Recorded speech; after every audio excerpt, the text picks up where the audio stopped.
সকল বন্ধুদের জানাই সুপ্রভাত। আপনারা ভাবছেন যে কি করছি আমি, তাই না? আমি এখান থেকে গন্ধরাজ লেবু পাতা কয়েকটা ছিঁড়ে নিচ্ছি গাছ থেকে।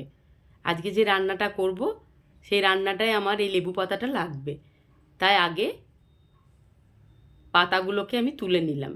এবার ভালো করে জলের মধ্যে ধুয়ে ধুয়ে আমি একটু ভিজিয়ে রেখে দিয়েছি, পোকা টোকা তো অনেক সময় থাকে। এবার পটল আর আলু আমি নিয়েছি, এগুলোকে একটু কেটে নেব। কাজু কিশমিশ নিয়েছি, আলু, পটল, পাতাটা তো আগেই ভিজিয়েছি, টমেটো, আদা জিরে বাটা, কাঁচা লঙ্কা আর গোবিন্দভোগ চাল। বাকি তো তেল নুন মশলা এগুলো তো আছেই। এবার কড়াই বসিয়ে দিয়ে দিয়েছি বেশ খানিকটা পরিমাণে সর্ষের তেল। এবারে তেল গরম হয়ে গিয়েছে, এবারে আমি দিয়ে দেবো পটলগুলো ভালো করে ভেজে নেব। এই রান্নাটার নাম কি জানেন তো? এই রান্নাটার নাম হচ্ছে সুগন্ধি পটল। খুব ভালো লাগে খেতে। এটা আমার মায়ের রান্না। মায়ের কাছে খেয়েছি আর কি, জানি না মা কার কাছ থেকে শিখেছে বা কোথায় শিখেছিল, হয়তো দিদা বা কারোর কাছ থেকে শিখেছিল। আমি যখন আমার বিয়ে হয়নি তখন মা এই রান্নাটা করে খাইয়েছিল। তারপরে অনেক দিন মা আর এইটা রান্নাটা বাড়িতে বানায়, হয়তো আমি খাইনি। তো আজকে হঠাৎ করে পটলগুলো দেখে ভাবছি কি করব, একই রান্না। তো চলো আজকে ওই রান্নাটা আমার মনে পড়ে গেল মায়ের হাতের। তো গন্ধরাজ লেবু গাছ যেহেতু আছে, পাতাও ছিঁড়ে নিলাম। ব্যাস, পটলগুলো তো দেখলেন ভাজা হয়ে গেছে।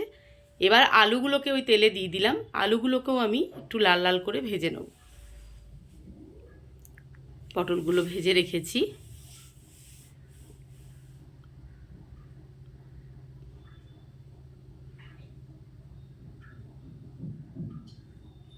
আলুগুলো আমি ভেজে তুলে নিলাম। এবার ওই তেলের মধ্যেই আমি কাজু আর কিশমিশটাকেও ভেজে নেব। ছোটোর থেকেই আমার রান্না দেখতে যারা মানে মা, দিদা, জেঠিমারা, কাকিমারা করতো, তো দেখতে খুব ভালো লাগতো রান্না কীভাবে করছে, কি মশলা দিচ্ছে।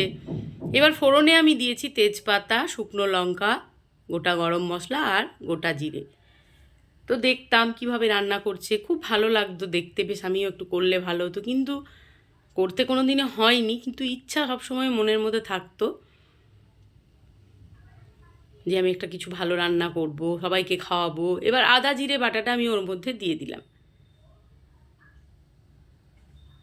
সেখান থেকেই আপনাদেরকেও সেই রান্নাই দেখাচ্ছি। হয়তো বিশাল কিছু রান্না পারি না, তবু যেটুকু পারি খুব মন থেকে করি। এবার দিয়ে দিলাম একটু ধনে গুঁড়ো, এবং ভালোবাসা দিয়েই করি রান্নাটা। দিয়ে দিলাম হলুদ গুঁড়ো, আর দেব সামান্য পরিমাণে কাশ্মীরি লঙ্কার গুঁড়ো।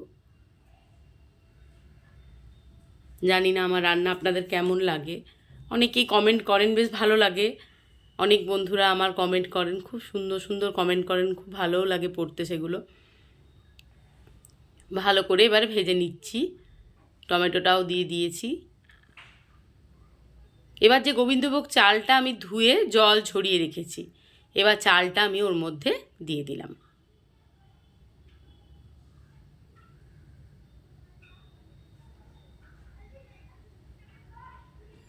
এবার খুন্তি দিয়ে ভালো করে চালটাকে একটু মিশিয়ে নিচ্ছি মশলার সাথে। আপনারা যদি এরকম ধরনের রেসিপি করেছেন তো আমাকে অবশ্যই কমেন্ট করে জানাবেন। এবার দিয়ে দিয়েছি বেশ কয়েকটা কাঁচা লঙ্কা। কাঁচা লঙ্কাগুলো কিন্তু আমি গোটাই দিয়েছি, জাস্ট গন্ধটা সুন্দর বেরোবে বলে। চিড়ে দিলে আবার বেশি ঝাল হয়ে যাবে, তো তাই আমি গোটা গোটাই দিয়ে দিয়েছি। এরপর ভেজে রাখা পটল আর আলুটা ওর মধ্যে দিয়ে দিলাম। যদি আপনাদের কাছে গন্ধরাজ লেবু পাতা না থাকে, সবার তো আর গাছ নেই, তারা বাজার থেকে গন্ধরাজ লেবু নিয়ে এসে ওপরের খোসাটা একটু গ্রেট করে নিয়ে দেবেন। রান্না হয়ে যাওয়ার পরে খুব ভালো লাগবে গন্ধটা। এবার দিয়ে দিলাম আমি আন্দাজ মতন নুন, তারপরে দিয়ে দেবো বেশ খানিকটা চিনি, কারণ এটা একটু মিষ্টি মিষ্টি হবে। নিরামিষ রান্না দেখবেন একটু মিষ্টি মিষ্টি ভালো লাগে। সব রান্না না, কিছু কিছু রান্না একটু মিষ্টি দিলে খেতে ভালো লাগে। এবার মিষ্টিটা আমি দিয়ে দিলাম। এবার বেশ খানিকটা জল দিয়ে দিচ্ছি, কারণ আলু চাল এগুলো সেদ্ধ হবে। পটল তো যেমন নরম, ভেজেই নিলেই হয়ে যায়, তো আলু বা চালটা তো সেদ্ধ হতে একটু সময় লাগবে। জল দিয়ে এবার আমি ঢাকা বন্ধ করে দেবো। মিডিয়াম ফ্লেমে আস্তে আস্তে এটা সেদ্ধ হবে।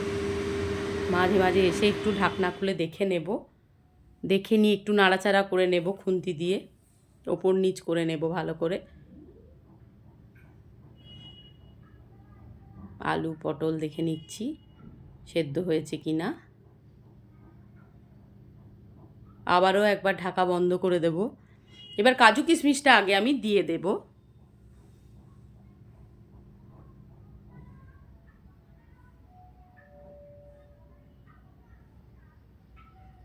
খুন্তি দিয়ে একটু ওপর নিচ করে নিচ্ছি।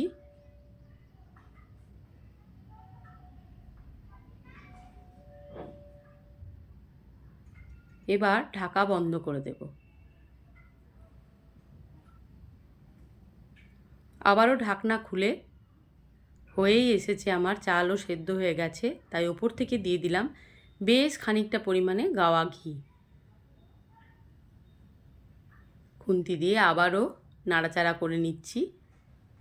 খুব সুন্দর একটা গন্ধ উঠছে, গোবিন্দভোগ চাল ঘি, বেশ পুজো পুজো মানে ঠাকুর পুজোর ভোগের মতন একটা গন্ধ। এবার যে লেবু পাতাগুলো ছিল, গ্যাস কিন্তু বন্ধ করে দিয়েছি, লেবু পাতাগুলো ওপর থেকে এভাবে সাজিয়ে দিয়ে আমি মিনিট 5 জন্য ঢাকা বন্ধ করে রেখে দেবো। তাতে কি হবে, এই যে গন্ধরাজ লেবুর যে গন্ধ, সেই অ্যারোমাটা পুরো রান্নাটার মধ্যে ছড়িয়ে যাবে। আর যদি আপনাদের কাছে বললাম পাতা না থাকে, তো গ্রেট করে লেবুর খোসা অল্প পরিমাণে দিয়ে দেবেন। এই দেখুন কেমন সুন্দর তৈরি হয়ে গেছে সুগন্ধি পটল। ভিডিওটি ভালো লাগলে like, comment, share and subscribe করে আমার পাশে থাকবেন আপনারা।